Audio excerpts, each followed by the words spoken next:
I am Dr. Praveen Kumar Singh, convener of this three-day national webinar, Insights into the Fundamentals of the Chemistry.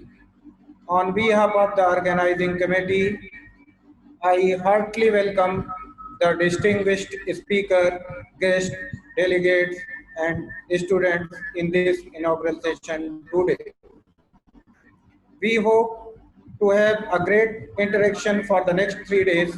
We have with us the President KP Trust, Prayagraj, Chaudhary Jitendra Singh ji. Thank you, sir, for joining us. We also have Principal CMP Degree College, Prayagraj, Dr. Brijesh Kumar, and Head Department of Chemistry, University of Allahabad, Professor P.K. Tandon. We welcome you, sir. We also have us Dr. Sunanda Das, Convener, Department of Chemistry, CMP Degree College, Prayagraj. Thank you, ma'am, for joining us. We are grateful to our senior Dr. A.K. Sukla, Dr. Archana Pandey, Dr. Roli Srivastava, Dr. Babita Agrawal, Dr. Aarti Gupta, Dr. Mridula Tripathi, Dr. S.K. Srivastava, and our colleague Dr. Deepa Srivastava, Dr. Praveen Tripathi, Dr. Dharmen Kumar Sahu, Dr. Abhishek Srivastava, Dr. Pramod Kumar, Dr. Deepanjali Pandey, Dr. Monica Singh, Ms. Himani Chaurasia, and participants of University of Allahabad and other constituent colleges. Uh, Thank you all for joining us.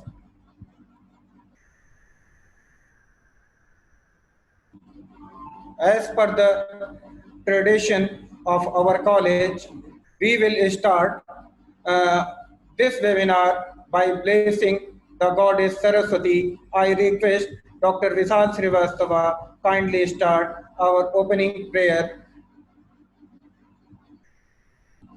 I request Dr. Vishal Srivastava, please proceed.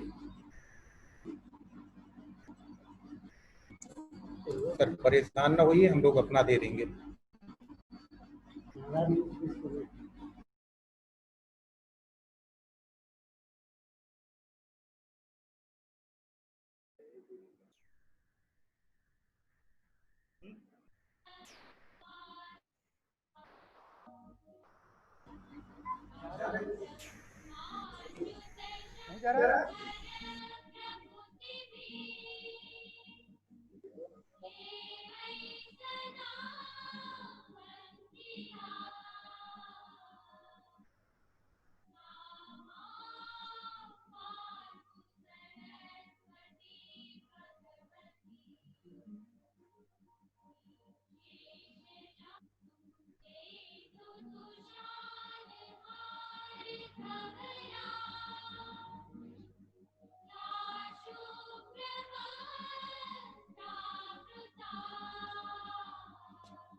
जा रहा ही नहीं जा रहा.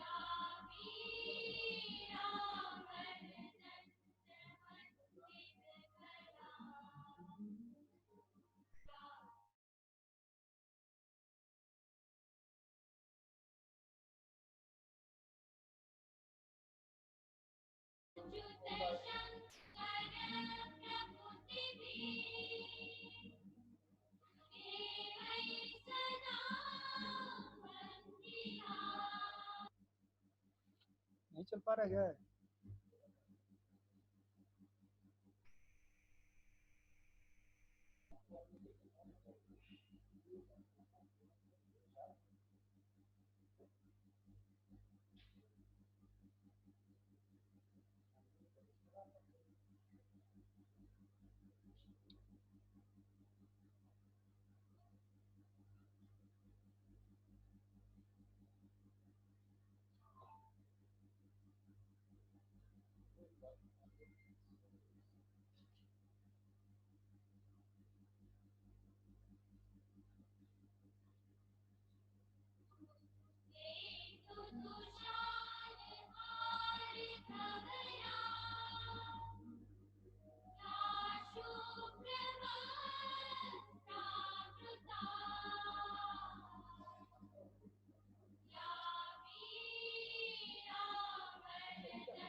Thank you, Dr. Vishal.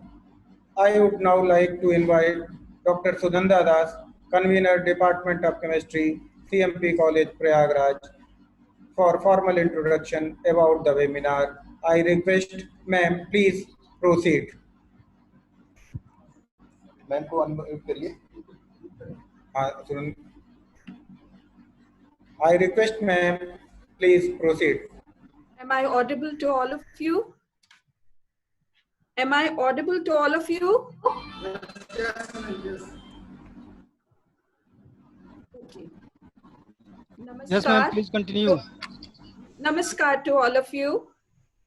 Mr. President, sir, distinguished guests, faculties from various universities and colleges, students from far and near places, my colleagues, ladies and gentlemen, it gives me an immense pleasure to extend you all a very warm welcome on behalf of Department of Chemistry, CMP Degree College, Prayagraj, and to say how grateful we are to all of you who have accepted our invitation to join this 3 days national webinar on Insights into Fundamentals of Chemistry from 18 June to 20th June 2020. But before delving into this webinar, I wish to take the opportunity to welcome Honorable President, KP Trust, Chaudhary Jitendra Nath Singh Ji, also the chief patron of this occasion. A warm welcome to you, sir. Respected Professor Praveen Kumar Tandon Ji, Head of the Department of Chemistry, University of Allahabad, who will chair this webinar, a hearty welcome to you, sir. Dr. Brijesh Kumar Ji, Principal CMP Degree College and patron of this webinar. Welcome to you, sir. Highly distinguished resource persons who took out their valuable time to grace this webinar and to impart highly informative and knowledgeable orations, my hearty welcome to all of you, sir. Coming back to webinar, let's talk about the main theme, insights into fundamentals of chemistry.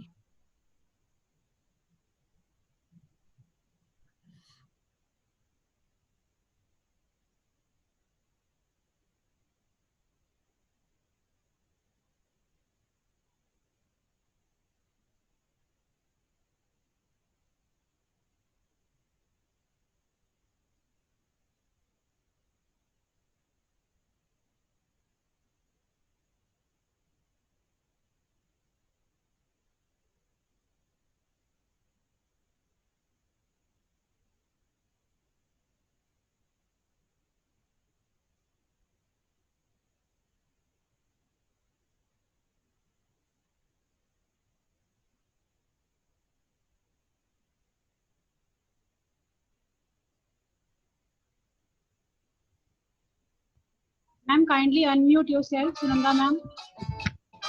I have unmuted myself. Can you hear me? I have unmuted myself. Yes, ma'am, we can hear you now. We can hear you now, ma'am. Okay. Yes, okay. Shall I continue now? Ma'am, maybe you should start. Maybe you should start from the beginning, ma'am. We couldn't hear you earlier. Okay. Starting from the beginning itself. Okay. Yes, ma'am. Okay. my namaskar to all of you. Mr. President, sir, now can you hear me? Now can you hear me? Can you hear me? Yes, ma'am. Mr. President, sir, distinguished guests, faculties from various universities and colleges, students from far and near places, my colleagues, ladies and gentlemen. It gives me an immense pleasure, ladies and gentlemen, to extend you all a very warm welcome on behalf of Department of Chemistry, CMP Degree College, Prayagraj, and to say how grateful we are to all of you who have accepted our invitation to join this 3 days national webinar on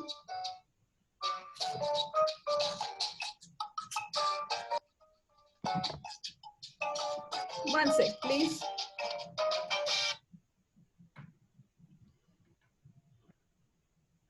It gives me an immense pleasure to extend you all a very warm welcome on behalf of Department of Chemistry, CMP Degree College, Prayagraj, and to say how grateful we are to all of you who have accepted our invitation to join this 3 days national webinar on insights into fundamentals of chemistry from 18 June to 20th June 2020. But before delving into this webinar, I wish to take the opportunity to welcome our Honorable President, KP Trust, Chaudhary Jiten Nath. A warm welcome to you, sir. Respected Professor Praveen Kumar Tandon, Head of the Department of Chemistry, University of Allahabad, who will chair this webinar. A hearty welcome to you, sir. Dr. Brijesh Kumarji, Principal CMP Degree College and patron of this webinar, welcome to you, sir. Highly distinguished resource persons who took out their valuable time to grace this webinar and to impart highly informative and knowledgeable orations, my hearty welcome to you all, sir. Coming back to webinar, let's talk about the main theme, insights into fundamentals of chemistry. Am I audible to everybody now? Am I audible to everybody now? Yes, ma'am, you are. Yes, ma'am, you are. Okay. As chemistry is an incredibly fascinating field of science because it is so fundamental to our world, it touches almost every aspect of our existence in some or the other way. It is often referred to as central science because it joins together physics, mathematics, biology, earth and environmental sciences. Fundamental knowledge of the nature of chemicals and chemical processes therefore provide insight into a variety of physical and biological phenomena. Insights into chemistry is worthwhile because then we understand the phenomena well to tackle the problems like COVID-19 pandemic faced by our modern society. So to understand, science requires first a basic understanding of chemistry. Well, to serve this, it is gratifying to note that the deliberations are divided into 3 technical sessions, which covers a wide range of very interesting topics related to organic, inorganic, and physical chemistry subjects, chiefly targeted to undergraduate, postgraduate students, and those taking various competitive examinations to churn the wheels of science in this post-COVID era and to gain fresh insights into some very interesting topics of chemistry we have invited highly eminent speakers in their respective fields, like Professor Jagdamba Singh Ji, a prestigious BRS Fellow, former Dean Science, University of Allahabad. Professor Shekhar Srivastava, Dean Science Faculty, and former HOD Chemistry from University of Allahabad. Professor Aya Siddiqui, a popular organic chemistry teacher of high repute from University of Allahabad. Professor A.K. Jain, a renowned teacher in physical chemistry from DDU Gorakhpur University. Professor K.K. Upadhyay, once my colleague, as we joined CMP together, now presently is a highly acclaimed teacher in inorganic chemistry from BHU Varanasi, and Professor Ranjan Dey, a very good researcher and physical chemist of high repute from BITS Pilani, KK Birla, Goa campus. These resource persons are well-read, highly learned, and will enlighten us with their subject expertise. And let me share with you a fact that to listen to them till date, approximately 700 participants has registered to this webinar from all over the country. After the end of each lecture, there will be a short question and answer session. Participants are required to write down their queries in a chat box provided with this webinar, which will be eventually prompted to the speakers for their replies. After the completion of each day's technical session, an online feedback form will be provided, which is mandatory to fill to receive the certificates in your emails. One more thing I wish to add is that this lockdown period has helped us to explore the technology and electronic media we are in. Some of the very good examples to incite our minds are online quizzes, open discussion forums, and these kind of webinars, which has made things so easy for us to enjoy helpful orations imparted by the eminent speakers all around the globe from comforts and convenience of our homes. Now, where life has come to a standstill and there is a lack of physical interactions, it is imperative that the scientific community interacts through available alternatives. And to cater to this purpose, Department of Chemistry earlier had organized 2 online quizzes. One, test your knowledge in chemistry, and the second one is an environment-related quiz, commenced from 5th of June on World Environment Day. And let me tell you, till date, we are getting overwhelming responses from all around the world. Thus, we believe that this kind of webinar is an effort to bring academic discussions back to life by sharing insights into the fundamentals of chemistry. This event is an opportunity to extract knowledge from these orations. So listen to the learned speakers attentively, gain fresh insights into some very interesting topics of chemistry, imbibe the knowledge in you, rethink about it, and then reuse it for better cause. With this motto, make these 3 days highly gainful, meaningful, fruitful, and productive to you. On this note, I wish all of you a very happy listening, and thank you for attention and attendance in this webinar. Thank you, everyone. Thank you, ma'am. As ma'am said, we have received amazing response from all over the country. Thank you all once again for your response. We are extremely thankful to the convener Department of Chemistry for constant support and encouragement. Thank you, ma'am, once again. It is matter of the great privilege for me to invite Chaudhary Jiten Nath Singh ji for his blessing. Sir, I humbly request you to say few words for the webinar and give us your blessing. Sir, please. Good morning, everyone. On the occasion of this national webinar on Insights into Fundamentals of Chemistry, organized by Department of Chemistry, CMP College, a constituent PG College of Allahabad University, Prayagraj.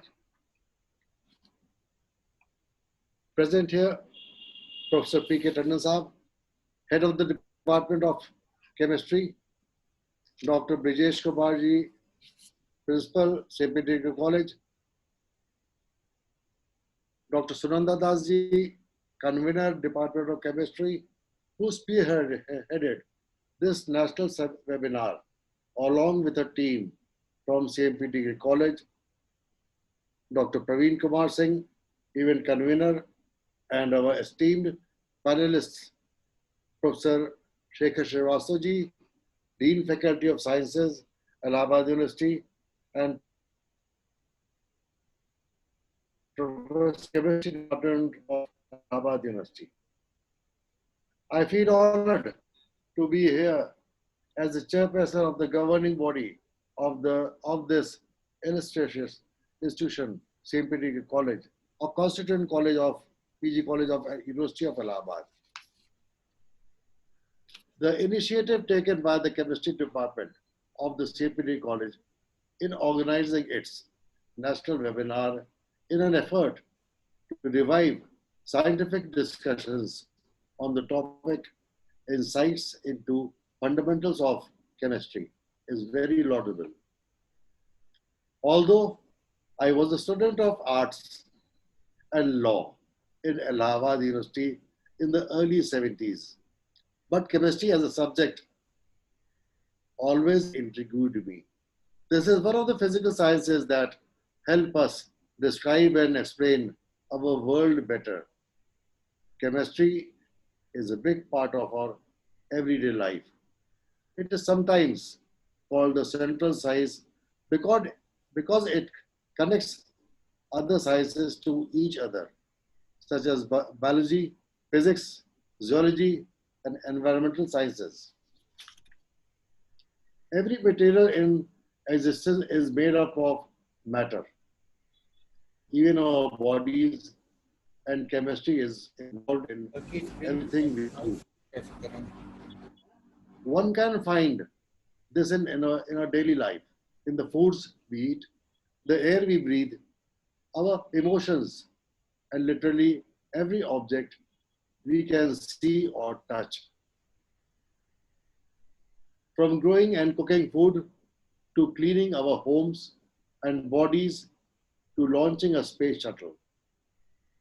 Chemistry plays an important and useful role towards the development and growth of a number of industries, which includes industries like glass, cement, paper, textiles, leather, dye, etc. We also see huge applications of chemistry in industries like paints, pigments, petroleum, sugar, plastics, and pharmaceuticals. One of my father's younger brother, who also was an MSc chemistry from Allahabad University, served with the State Trading Corporation of India for many years and was posted in different countries around the world. One of my younger brother, who was a student of Allahabad University in chemistry, he did his MSc in chemistry from Allahabad University.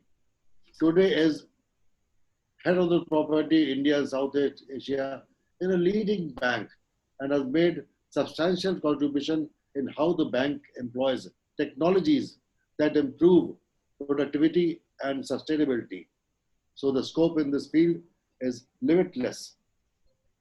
Major contributions to the healthcare have been made by chemistry throughout our lives It plays a key role in keeping us healthy. This is one field that can help you make informed decisions. Chemistry and its advancement is needed for the advancement of technology. It helps us to explore the great universe. Chemical technologies enrich our quality of life in numerous ways by providing new solutions to problems in health, materials, and energy uses. Research is constantly deepening our understanding of chemistry and leading to new discoveries. In times to come, insights into fundamentals of chemistry will help us solve many future problems, including sustainable energy and food production, managing our environment, providing safe drinking water, and promoting human and environmental health. Today, the whole world is struggling with a deadly pandemic, and all aspects of human life have been affected. It is imperative in the absence of any physical interactions, it is imperative that the scientific community continues to interact through available alternatives and involve in fruitful conversations and collaborations. I congratulate the chemistry department of CMP Degree College for their effort to bring such academic discussions back to life. This webinar is a great opportunity for students and teachers of science background to revisit and gain fresh insights into some very interesting topics of chemistry. Now I leave the floor open to our esteemed panelists to take this discussion forward. My best wishes to each of them and their families in these unprecedented times. Stay safe. Thank you. Thanks a lot, sir. We know that you have a very busy schedule even during this time. We thank you from the bottom of our hearts for taking out some time for our webinar. As we proceed further into the events, it is now time for the keynote address. We are honored that Professor P.K. Tandon, Head Department of Chemistry, University of Allahabad, is with us today. We thank you, sir, for being with us. I request you to kindly deliver your keynote speech for this webinar. Please.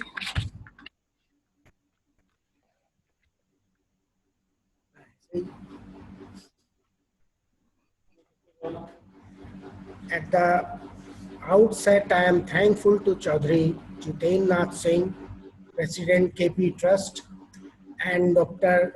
Rajesh Kumar, Principal CMP Degree College, for extending their cooperation in organizing this webinar. I am especially thankful to Dr. Sunanda Das, Dr. Praveen Kumar Singh, faculty members, and all associated members of Chemistry Department of CMP Degree College who are energetically prompt enough to organize the webinar Insights into Fundamentals of Chemistry at a time when all over the world life has come to a standstill due to corona pandemic. We from our indoors are waiting to return to the normal life of classroom teaching.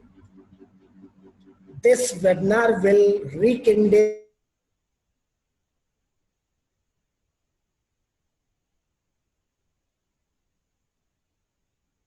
this from different fields of chemistry will shower their wisdom on you.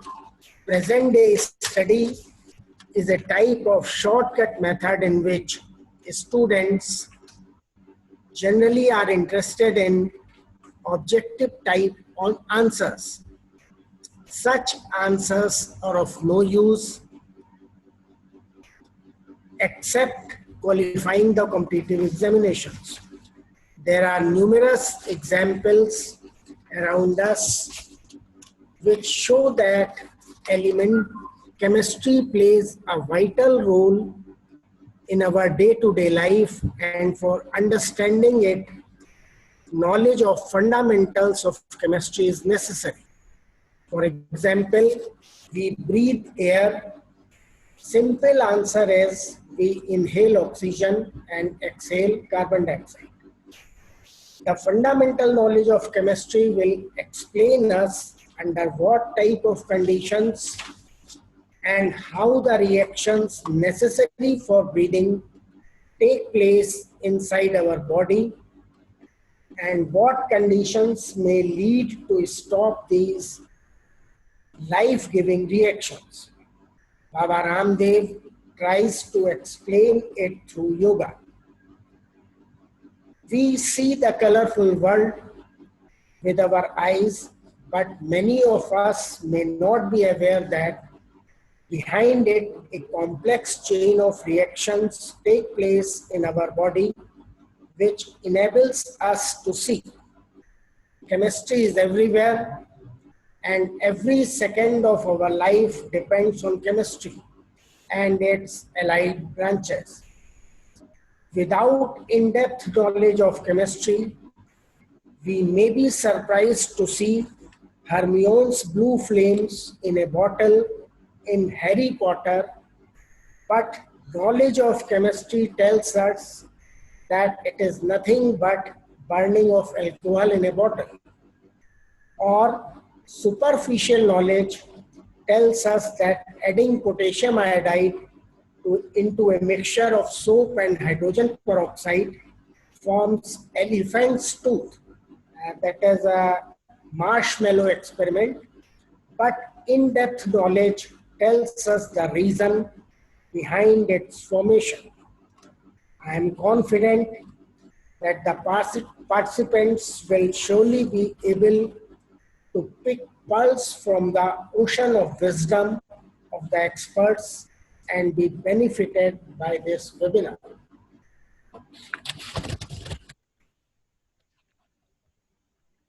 Thank you so much, sir, for your keen insights. I would like to extend my heartfelt gratitude to Professor P.K. Tandon for delivering a wonderful keynote address. Thank you, sir. Now it is a time to our first technical session to begin. Our speaker for the first technical session is Professor Shekhar Srivastava, Dean Science, Faculty of Science, University of Allahabad, is with us. We welcome you, sir. And the first session, I request you, Dr. Babita Agrawal, Associate Professor, Department of Chemistry, CMP Degree College, to kindly take over and proceed with the session. I request ma'am, please proceed. Babita ma'am, please. Thank you, Praveen. Namaskar to all of you. On behalf of Chemistry Department, CMP College, I, Babita Agrawal, welcome all the delegates in the first technical session of this National Web Seminar, Insights into Fundamentals of Chemistry.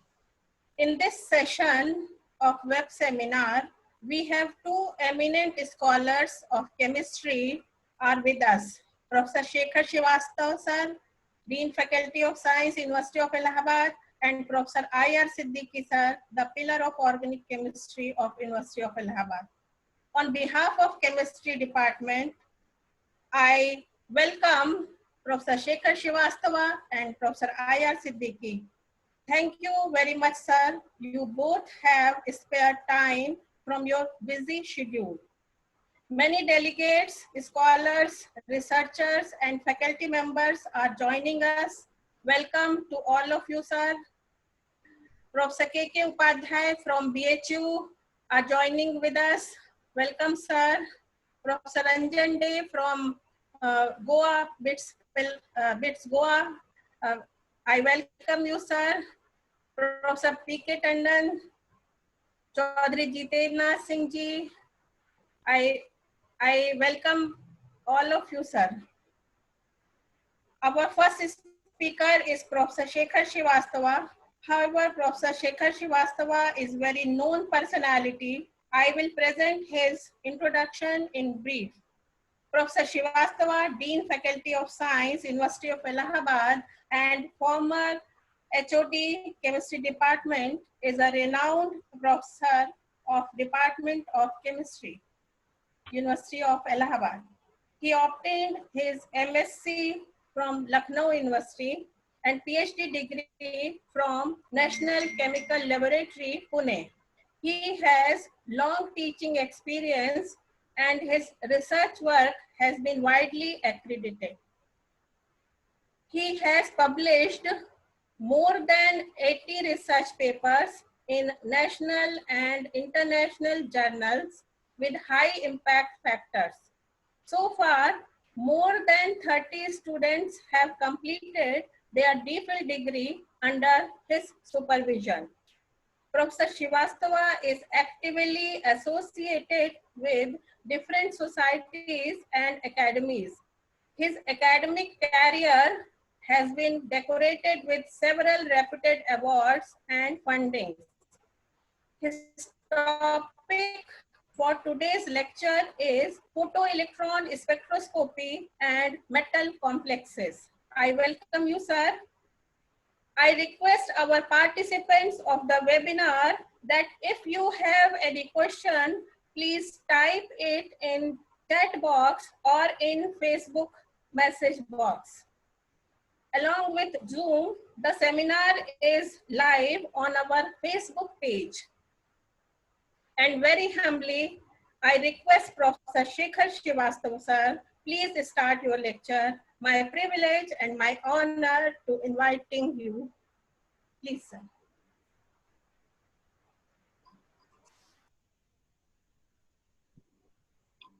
Okay, बोले.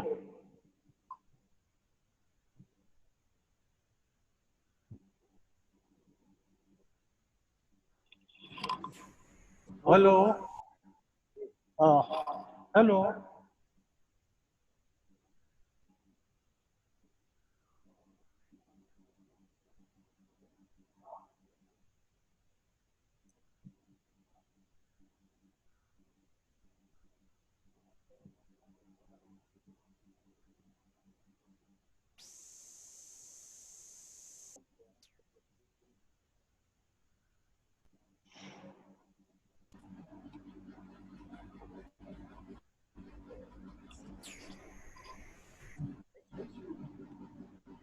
Hello.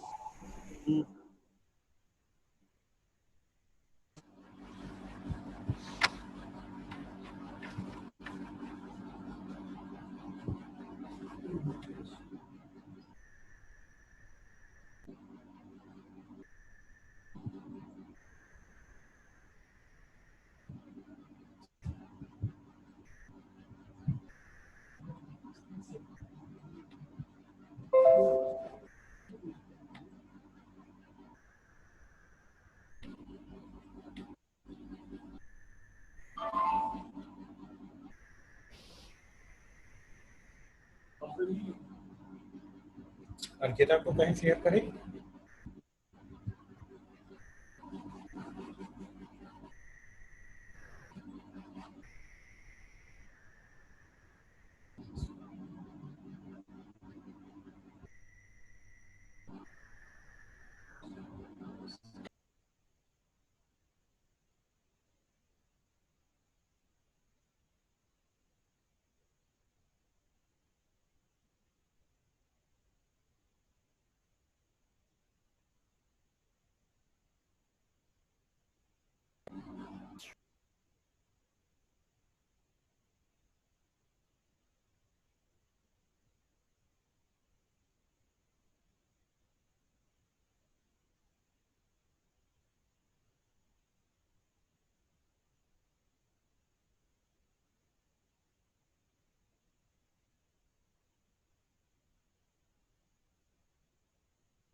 Good morning to everyone. Many thanks to Professor Principal of CMP, Head of Department CMP, and Honorable Jiten Nath ji and other faculty members of the Chemistry Department for inviting me for a talk on photoelectron spectroscopy and metal complexes. Photoelectron spectroscopy is invented. ये आगे करो भाई.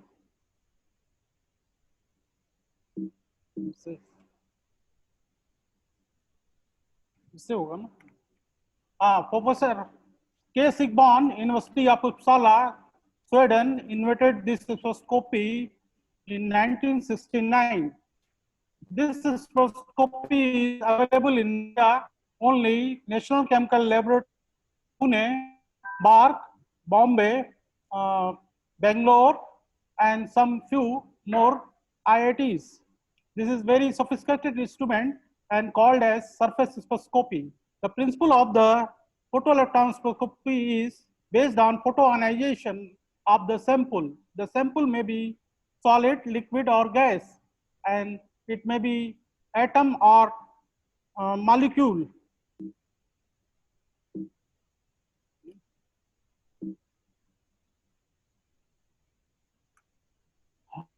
The principle of the photoelectron spectroscopy is photoionization. As I told you, the X-ray falls on inner label. This inner electron, X-ray falls on this and it ejected photoelectron, and this technique is called XPS. And this XPS also gives two other techniques. When it falls, X-ray falls on inner core electron, then it knocked out the another electron from valence shell comes to this vacant position and energy is liberated. This is called X-ray fluorescence. And other technique is also found that this X-ray fluorescence energy is utilized to knock out outer shell electron. Then the techniques become Auger electron spectroscopy. If the electron knock out from the outer shell by using the UV source, then the technique is called UPS, that is ultraviolet photoelectron spectroscopy. This is X-ray photoelectron spectroscopy. The spectrum is intensity versus kinetic energy. We get the kinetic energy on this scale, and the equation is this. This is the source energy that divided into two types of energy, binding energy plus kinetic energy. We know from the spectrum kinetic energy, and this is source energy is known. Then the binding energy of the electron can be calculated from this technique.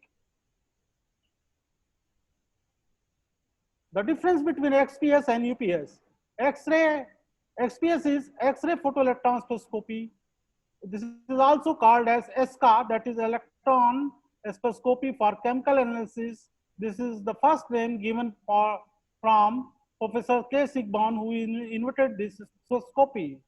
And this XPS analyzes both outer and inner shell electron. The source for this is X-ray, that may be magnesium K alpha 34 or aluminum K alpha 34. Magnesium K alpha 34 energy is 1253.6 electron volt, and aluminum K alpha 34 energy is 1486.6 electron volt. While XPS is ultraviolet spectroscopy, it is not called ESCA. ESCA is only called this XPS, and this UPS only analyzes valence shell electron, that is outer shell electron, and the source of this technique is ultraviolet, that is UV, and its energy, that is helium 1, is 22.4 electron volt. The setup is like this. This is the source where X-ray or UV source is generated. and it falls on the ionization chamber where the sample is ionized, and this is the sample inlet system from where it comes to the ionization chamber, and this is the pumping system that is most required for giving the vacuum in the ionization chamber and electron ionization chamber about 10 to minus 8 to 10 to minus 12 torr. The vacuum is very important because otherwise the photoelectron which will be ejected, that will collide with the air particle and we will not get the actual kinetic energy. The photoelectron ejected from this ionization chamber goes to electron and energy analyzer, and the function of electron energy analyzer is to act as a filter paper. It passes only required or desired photoelectron to the detector, and detector give the recorder, and recorder gives the photoelectron peak.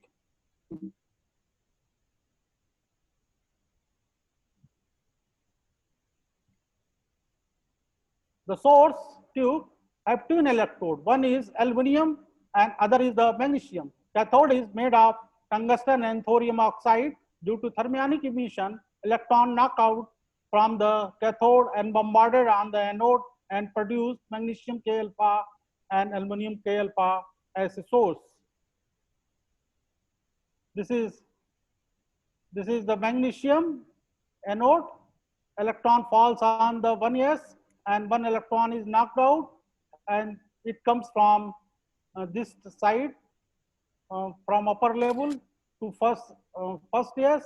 That's why it is called K. And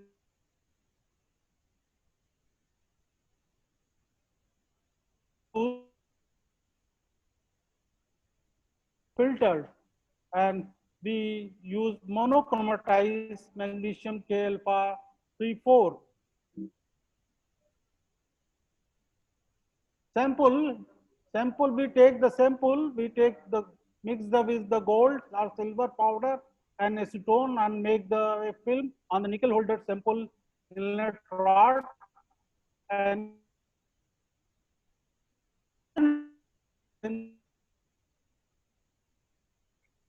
this is the full scan of XPS, that is from 0 binding energy to 1000 electron volt binding energy. This is called full scan, and it gives you all the elements which present in the periodic table and in the sample. For example, in this sample, chlorine is present, carbon and nitrogen, ruthenium and oxygen. So it gives only these peaks.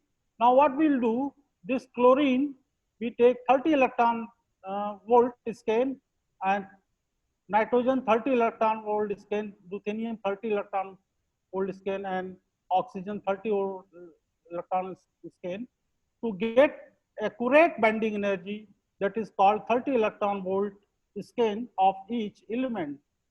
This is the oxygen from 525 binding energy to 537, and it gives you oxygen 1s photoelectron peak. This is the binding energy scale.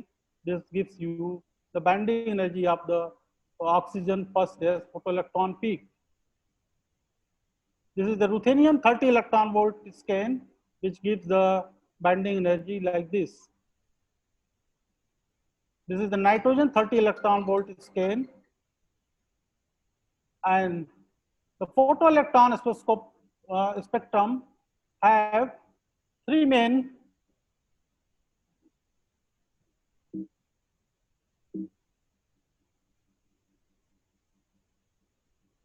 the photoelectron spectroscopy have main photoelectron spectrum which have back for the next.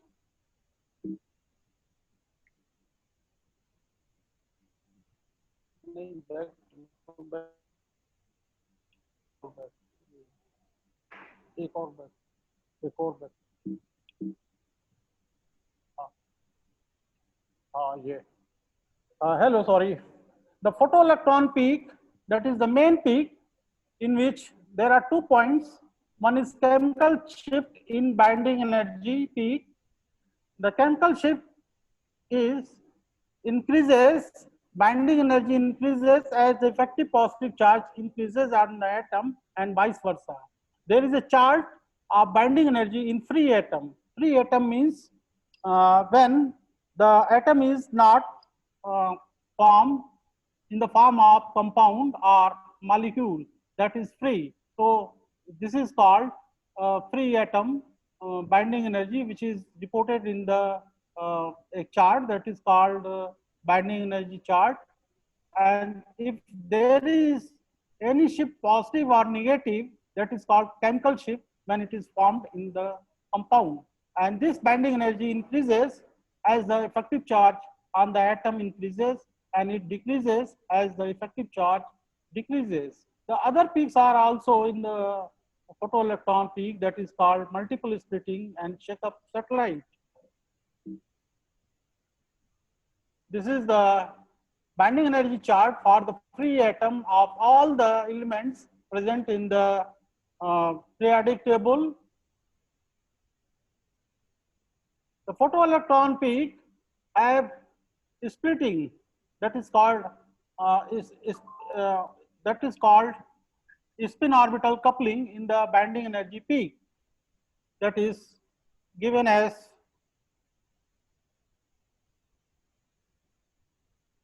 this is J is equal to L plus minus S, that where is J is the total angular momentum, L is the orbital angular momentum, S is spin angular momentum. For S subcell, L value is 0 and S value is plus 1 by 2, minus 1 by 2, and the J value will be plus 1 by 2.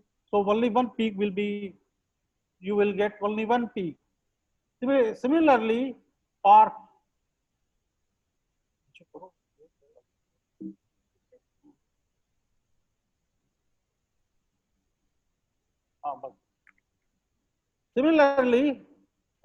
P subcell, L value is 1, S value is plus 1 by 2, minus 1 by 2, J value will be 3 by 2 and 1 by 2.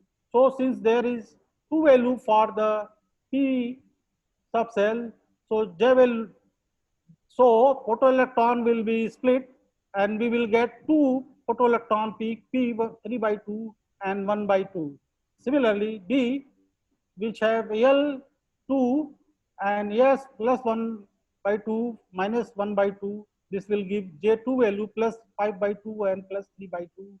And so photoelectron peak will be split, that is D 5 by 2 and D 3 by 2.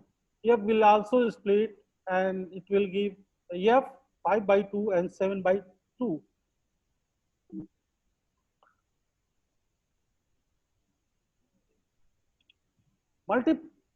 So for example, S will give you iron 1 by 1, SP, yes, 1 by 2, iron 2, yes, 1 by 2, iron 2P 3 by 2, iron 3D 3 by 2, iron 3D 5 by 2.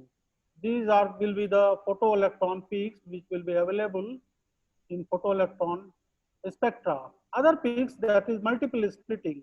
Multiple splitting is found only in the paramagnetic compound. If the multiple splitting is present in the photoelectron peak, it means that your compound is, or sample is paramagnetic. For example, manganese plus 2, this is 5 electron, unpaired electron in 3D orbital. If the X-ray falls on 3s, one electron is knocked out. It may be plus 1 by 2 or minus 5 by 2. So there will be 2 states for total yes. So it will give you splitting in the 3s peak, and that is called multiple splitting due to the asymmetric peak of the 3s or splitting in the 3s. It shows that multiple splitting is present, and it will confirm that your compound is paramagnetic.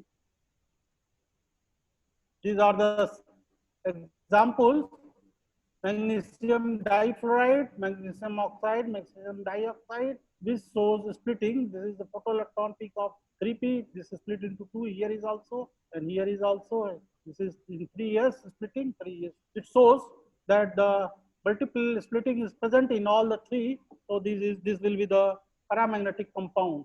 Other phenomena which is called as Chekhov satellite is also present in the photoelectron spectra towards the higher banding energy side of the photoelectron peak, around 10 electron volt away from each photoelectron peak. The origin of this is metal to ligand or ligand to metal charge transfer. Chekhov satellites are of the 3 types. This is the photoelectron peak, which is associated with 2 satellites. This is also photoelectron peak associated with the 2 Chekhov satellites. In this, one photoelectron peak is associated with 1 Chekhov satellite. This is the another photoelectron peak which is associated with 2. This is associated with the 1 satellite, and this photoelectron peak is associated with the 1 Chekhov satellite. The Chekhov satellite gives information that large gap between the photoelectron satellite tells that more covalency between the metal and ligand. Moreover, it also tells if the splitting is present in the Chekhov satellite, it also tells that the more covalency between the metal and ligand.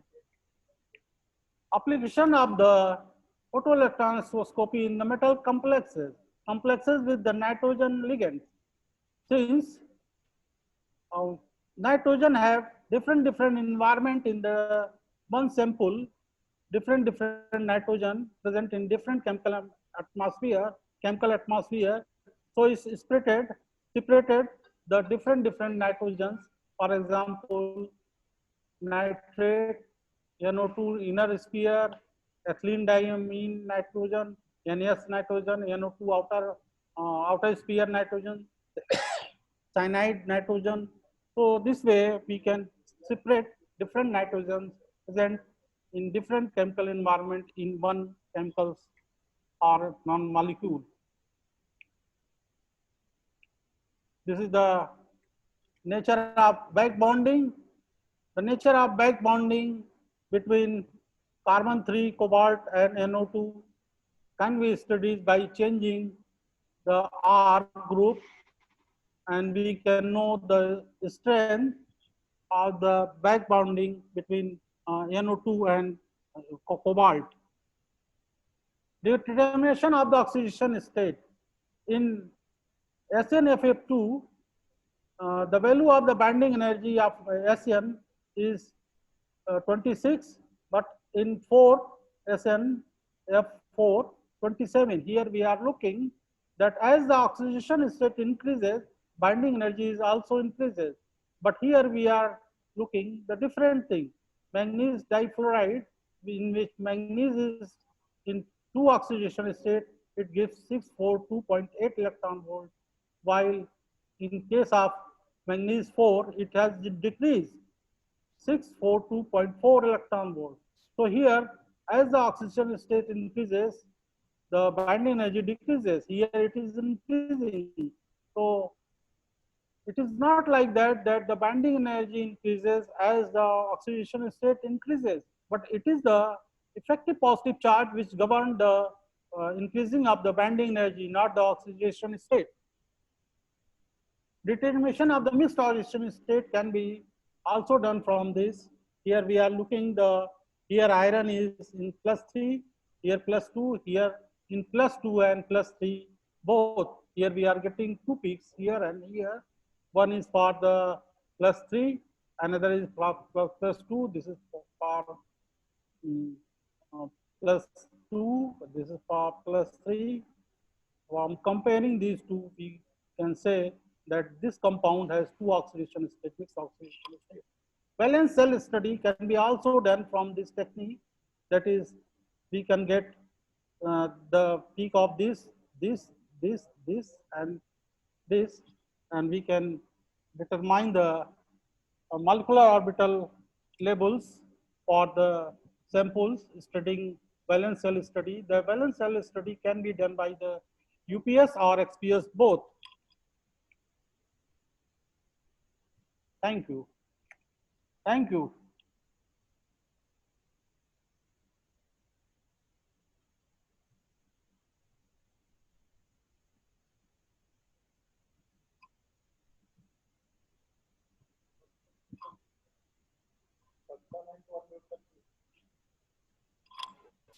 Thank you very much, sir.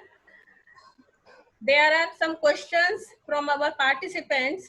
Yes. Rimjim Singh is asking, why use gold to mix with the sample? Hello. Hello. Why you are asking why Yes, we mix gold or silver? This is a part check the charging effect in your sample. As a reference, we had this. Yeah. Okay. As a reference. Okay, sir. And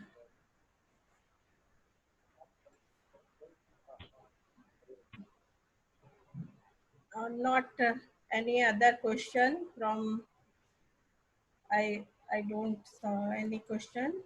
So, sir, thank you very much, sir, for this informative and very enlightening lecture about photoelectron spectroscopy and metal complexes. You have shared the vast knowledge about photoelectron spectroscopy. We are extremely thankful to you, sir. As we proceed further, now I would like to, thank you, sir. Thank you, sir. As we proceed further, now I would like to hand over mic to my co-host, Dr. Vishal Srivastava.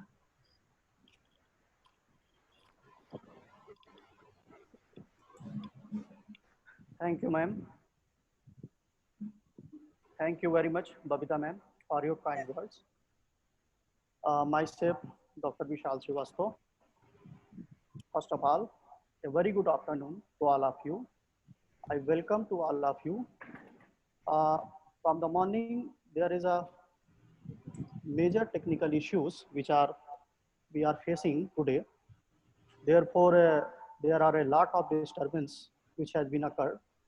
For the smooth conduction of this webinar, we are extremely trying to solve out and resolve all these problems, and we will also generate the Facebook link and YouTube link as soon as it will become possible.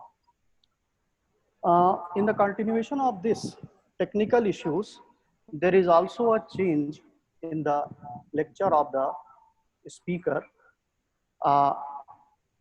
It is a matter, and now in spite of these technical issues, now I have been request Professor Ranjan Desar, which is our speaker for this session. It is a matter of great privilege for me to invite Professor Ranjan Desar as an invited speaker in this session of this webinar. Sir is very humble, very supportive, and inherently accepted our invitations. Sir has given full cooperation and support from his end.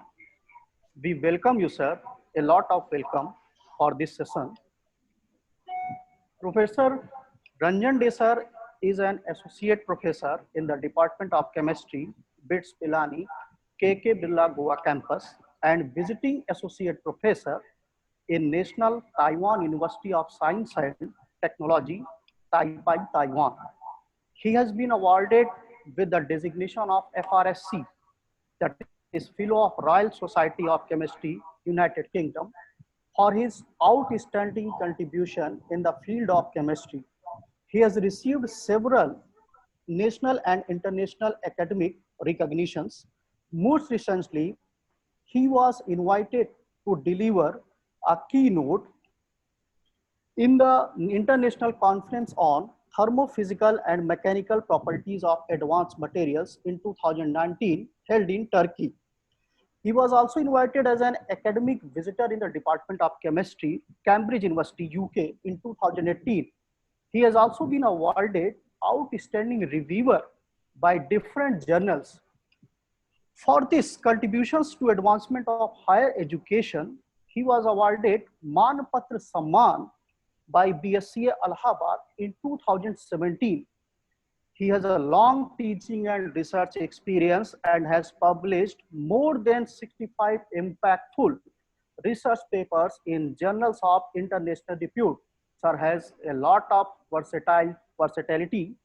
Professor Day is also actively associated with different scientific societies and national and international collaborations. His topic for today's lecture is some newly developed effective approaches for prediction of viscosity.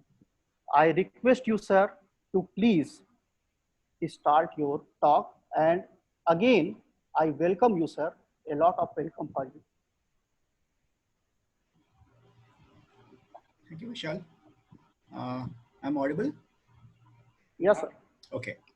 So, a pleasure being a part of this national webinar. Firstly, I would like to thank the organizers, Praveen, who I think initiated the process. When I met him last time when I was in Allahabad, I had come to deliver a talk at HNB PG College. I think I got that right, Praveen. And he said that, sir, in June, we are going to have a conference and we would like you to be here. And I said, yes, definitely. Although I didn't know that this would be the way it would be unfolding. But then that's technology, I think, for all of us. And I'm happy to be a part of this webinar. I'm also happy about the fact that I have my mentors, peers, my teachers, Professor Jagdamba Singh, Professor Siddiqui, Professor Shekhar Srivastav. Some of them have, of course, I had the privilege of being taught and also teaching with some of them. I have some of my seniors. I can see Professor Dr. Nameer Hassan there. I can see my colleague, Dr. Tanuja. I can, of course, see Praveen. I can see Vishal. And so it's a whole gamut of people whom I can see. I came to CMP a few years back, if I recall, maybe in 2013 or 14 as a MSc practical examiner. And yes, we have been interacting all through these years. So it's always happy to do anything back to Allahabad. So I'll start my presentation and I'll, Vishal, I can share the screen now. Yeah, I can see Shweta also, one of my collaborators from Kerala, yeah, SV University. So who are here. Okay, can we see the PowerPoint? Yes. Okay, Yes, yeah, yes, so I'll do the full mode. Yeah. So the topic is some newly developed effective approaches for prediction of viscosity. And before I start, I would just like to give you a quick overview of our campus because some people are not very much aware of the campus or the history of BITS Pilani. So I'll just be very quickly, I'll share that and then we'll move into the approach. So BITS Pilani, as you are aware of the fact, is our mother campus is in Pilani in Rajasthan, and the campus was developed in the year 1963. So it's one of the very old universities of India at par with the IITs. Then came up the Goa campus in the year 2004. This is our campus, as you can see. It's a beautiful campus built on 200 acres of lush green surroundings. And we have the river, which you can see somewhere here, which is the Zuari river flowing, and behind it you can see Panjim. On a clear day, you can actually see across Panjim and Donapala and things like that. So it's one of the loveliest campuses in the country. It's placed 6th as one of the most beautiful campuses. We have very good facilities, sports facilities, and of course, teaching facilities. This is one of the lecture theaters that you can see. We have 4 lecture theaters like this, which have capacities to seat 350 students. And that's one of our my classes in which the students are just entering and taking up their seats before the start of the lecture. So this is the mother campus at Pilani. It has gone renovation and it looks beautiful at night if you visit Pilani for some conference. And Then the Hyderabad campus came up in the year 2008. Goa campus started in 2004. And probably you are aware of the fact that there is also Dubai campus, which was started in the year 2000. So we have 3 Indian campuses, and we have got one external campus, which is there in Dubai. And as you are aware of the fact that we got the Institute of Eminence from the Government of India in the year 2019 with 4 more institutions. One of them was, of course, IIT Bangalore. Okay, so what I'm going to do here is that I'm just going to give you a brief idea as to why this kind of work is being done by us. And then, of course, we'll move into the approaches. So you are aware of the fact that we normally want to have an idea of some of the properties, thermodynamic properties, transport properties, thermophysical properties. And today I've chosen one transport property, which is a very interesting property, and that is viscosity. Viscosity is important because if you are working in the field of pharma, if you are working in petrochemicals, if you are working in refineries, then viscosity plays a very important role, because you have pipelines through which the gases or petrochemicals are flowing across miles and miles from one country to the other. And the most important property is viscosity. Everything depends upon the viscosity. So when you are talking about viscosity, it is considered to be the most important property which usually scientists or engineers want to tackle. And normally you express it through kinematic or dynamic. They are related to one another. They are related through density. So the kinematic viscosity is the ratio of the absolute viscosity to the density of the liquid. And you might have read it in your +2 or even in your graduation that usually you relate it in terms of poise. So you have 1 centipoise, which is equal to 1 millipascal second. Usually these are the 2 units which we refer to. And normally what will happen is that if you look at water, if you want to measure viscosity of water, then you will find that it is usually having a value of 1 millipascal second, which is 1 centipoise. If you go at around 25 degrees centigrade. Now, as you know, viscosity goes down with your temperature. And so if you go to 25 degrees centigrade, this value from 1 will go down to around 0.85. So it will be 0.85 millipascal second or 0.85 centipoise. So usually you measure, I mean, it depends on how you are doing things. You measure viscosity. Normally you measure it in the lab. When you measure it in the lab, you use a Ostwald viscometer, you use a Hublot. If you are measuring for more viscous liquids, you use a Sebolt or a Redwood, which you can use for measuring the viscosity of fluids like mustard oil or ghee or something like that, which is much more viscous. You cannot use Ostwald or Hublot because your capillary is, which is somewhere here. This is very, very thin, and it may just choke the capillary which you are using. So basically you will end up damaging the instrument. But this is all, you know, which these are instruments which you can use only up to a certain level. Means if you are doing it in your graduation level or your post-graduation level just as an experiment, when you go to research level, you cannot use this. Although we are still using Ostwald viscometer and Hublot in some of the calculations. But if you are sending these papers to good research journals, sometimes they get returned back by saying that the sensitivity is an issue, accuracy is an issue. And then actually you have to switch one to Anton Parr, Brookfield, which is a DB1V and 1VCP phone plate, or you have to go to an Anton Parr. And typically these instruments, if you take the Anton Parr, for example, rheometer. So if you take the Brookfield one, there's around 3.5 lakhs. Anton Parr would be around 5.5, depending upon the accuracy. Your Lovis, which is Anton Parr, would be costing around 13-14 lakhs.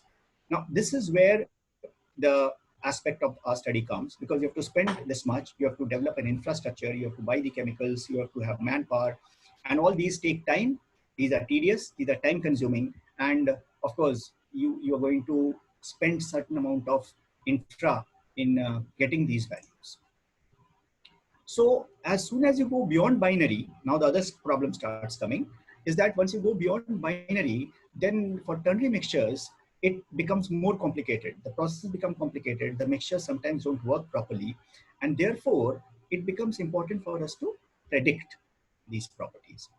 Now, when you predict, what do? You look at the properties. There are different properties. There are empirical, semi-empirical, statistical, and so on. So plenty of these equations are around. And we looked at these properties, we looked at these equations, we looked at these empirical, semi-empirical relations, and over a period of time in the last 4 or 5 years, I'm taking up very recent work that we have been doing, we have been able to develop some of these relations.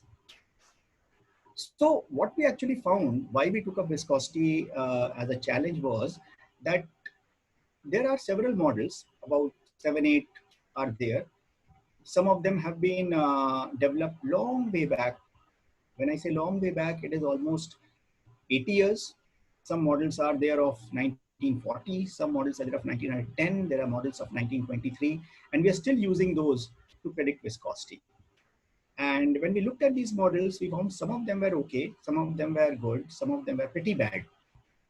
And most of them were failing if, firstly, if we were moving from binary to higher order, ternary, quaternary, and so on and so forth. And the bigger problem was that these models were failing if we were changing the temperature of the mixtures, because some of these models were working only at 298.15 Kelvin, that is roughly the ambient or room temperature. But temperature variations are making these predictions very, very bad. So this was the challenge we took up. So I will just introduce you to some of the models that normally people had been using for years. So usually what happens whenever you look at these approaches, there are 2 types of approaches. One is predictive, when you use the pure data. One is correlative. Correlative uses experimental data. They are a bit complicated, but they give good results because they're using the experimental data and you are correlating back. Predictive uses the data of pure components, so your accuracy is not that good, but then it is easier to handle. And these were some of the very well-known equations: Kendall-Munro, Frenkel, Hein-Hublot, Bingham, additive, Sutherland, Vasiljeva. NICS4 is the recent model, developed recent model. When I say it was developed maybe sometimes in 2000 to around 2000 or so. So relatively new, considering that the other ones have been developed in 1940, 50 and all that. So we found that this Frenkel, this was a relatively good model which was predicting. So the equations look like this. So for example, if you take a simple equation like Bingham, it says x1 eta 1 plus x2 eta 2. X is the mole fraction, eta is the viscosity of the pure component. Then you have another equation, Kendall-Munro, which says x1 ln. So this is essentially additive, mole fraction additive. This is mole fraction additive through logarithm. And then you have certain more equations like Eyring and Frenkel and Hein-Hublot and so on and so forth.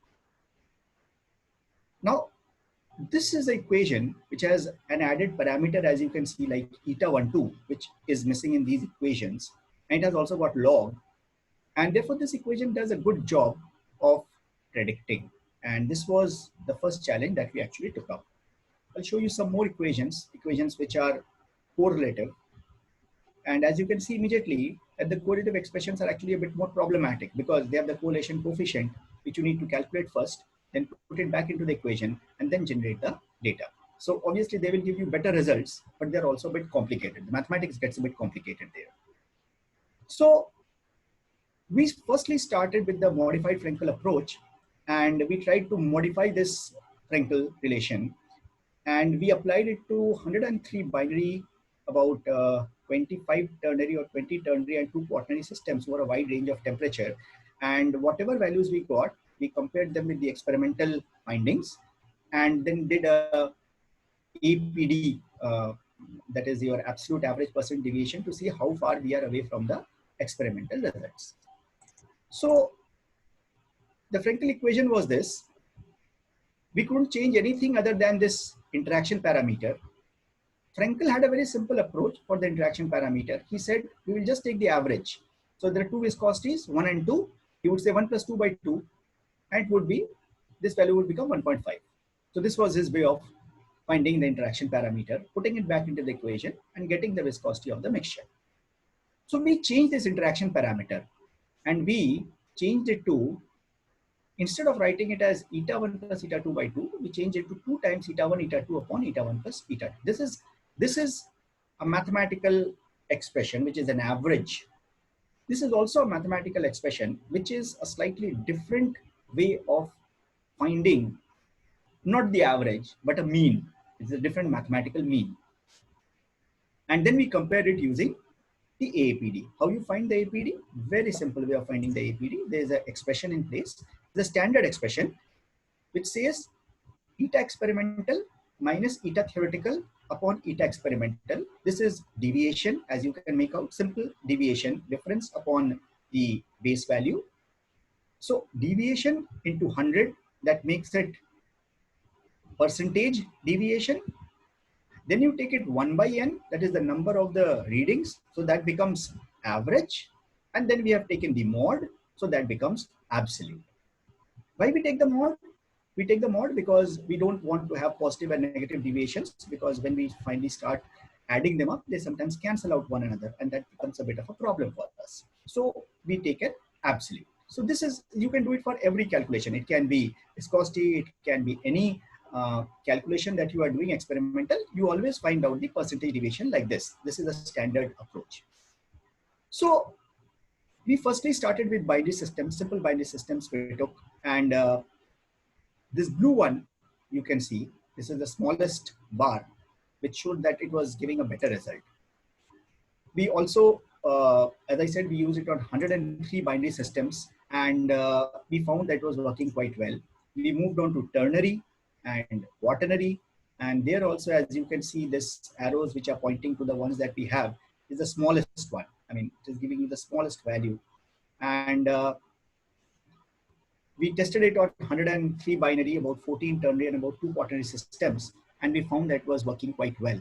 In fact, in some of the cases, it was working, it was giving improvements than the original Frankel. Almost 80 times we were getting improvement. Even in case of some ternaries, we were getting improvement of 5.58 times. Big improvement we were getting. And it was only requiring the viscosity data of pure components. You only need X mole fraction and only the eta 1 and eta 2. That's it, nothing else. Everything will come out only if you have access to these 4 parameters. And that's the good part about this equation. So this was the first one we developed. We got it as a publication in RSC Advances in the year 2016. And at this point of time, we thought, why not develop some models of our own? This is something that we had modified. So why not develop our own models? And it was at this time that we developed 2 new models. Because they were new models, they had to be tested. We tested them very rigidly. We tested them over 188 binary, 25 ternary, 5 quaternary, and 1 quinary mixture. And even, I think, a hexanary, a 6-component system. And we took the same approach that we had taken earlier. We compared it with other approaches to see how good our model is. Now here, because they were new models, we started from the base. So we started by taking, so these were the 2 equations. One which we call as model 1, which we know as linear, which we call as linear. The other one which we call as the logarithmic model. And as you can see, it requires only again mole fraction, viscosity, and molecular weight. Nothing else. We only need these 3 components of the pure components, whether it be binary, ternary, quaternary, and we can find the viscosity. So here, because we were developing a new model, we started initially with just N-alkane mixtures. We worked it on N-alkane mixtures. We found that it was working quite well. Then we moved on into more complex systems, and then finally into ternary and quaternary. And the model that we are seeing is this one and this one. And as you can see in most of the graphs, they're actually very, very small. In fact, in some of the cases, you can't even see them. They're very small. They were giving very good results. Then we moved on to 5-component and even 6-component system. And here also, this model, the logarithmic model especially, was giving extremely good results. This was not giving so good, but this was certainly giving a very, very good result. So we tested it very rigorously. We found that the first approach was giving very good results for N-alkane mixtures. The second one was overall working very well. It was competing with very complicated approaches and still giving very good results, even for ternary and higher order mixtures. This was good because normally many approaches give good results for binary, but usually fail when we go into 3 or 4 component systems. Here, the logarithmic model was giving good results even in 4-component, 5-component mixtures. And we were again able to get this as a publication in RSC Advances in the year 2016. Now, at this point of time, we had started understanding now how we can possibly develop models and things like that. We were getting some understanding. And so in the year 2018, we developed another model. This was a completely new model. And this work was at the back of my mind for quite some time. I got one student whom I put into this job. And she was an undergraduate student. She was doing some projects with me. And I said, let's start this model. So we started working on 16. Ultimately, we finished and published in 2018. It took almost 2 years for us to develop this, but it was worth the effort. So we tested it on 200 binary systems, including N-alkane mixtures, ionic liquid mixtures, and everything, and also ternary and quaternary liquid mixtures.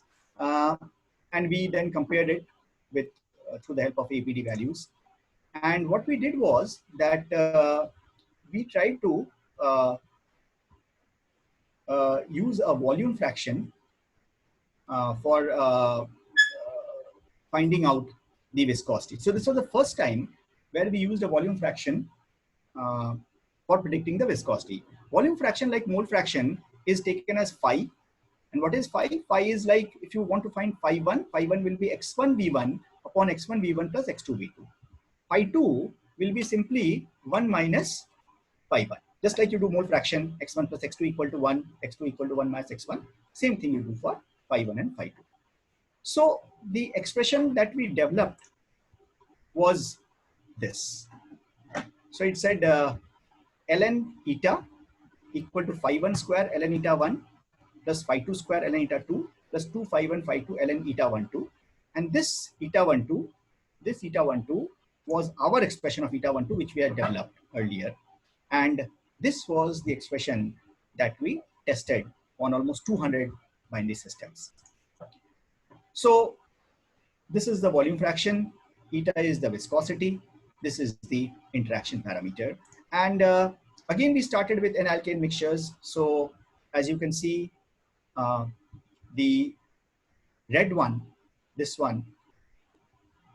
was the model. We were comparing it with a lot of models now. We were comparing with the Bingham, Frankel, Kendall-Munro, modified Frankel, our own model, Hind-Hublot, Sutherland-Vasulyeva, our earlier two models, model 1, model 2. And we were also comparing it with some complicated approaches now, because we were wanting to establish the robustness of the model. So we were also using some complicated approaches like effective carbon number and UniFrac. These are complicated models. Usually chemical engineers use this, but we wanted to see how good our model is. And we found that it was working actually quite well. Then we also tested it on some important, industrial important mixtures. JP10 is the jet propulsion fuel. It's very well known in the aviation industry. They also we tested, and we got very good results for JP10 also. Then we used it for ionic liquids, buzzword, ionic liquids, everything has to be green, low VOC, and so on and so forth. So yes, we tested on ionic liquid mixtures, and there also it was working exceedingly well. Ionic liquid mixtures are very difficult to handle. Sometimes they don't, very often models don't work well. Here it was working quite well. So ionic liquid mixtures. And when we took the grand APD of all the 200 binary systems, this is where we stood. 4.67 was the cumulative, you can say, average percent deviation for all these 200 systems.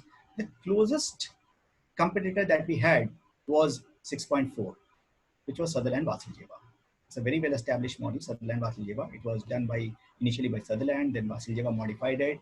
Again, a very old model, probably established the year 1960 or 64. This was the closest 6.4, whereas we had only 4.67.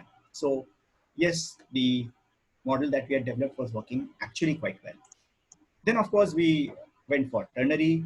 We did on a lot of ternary, almost 25 ternary models we did. Then on quaternary, and as you can see, results were good. We were really getting quite low APDs. And so there were few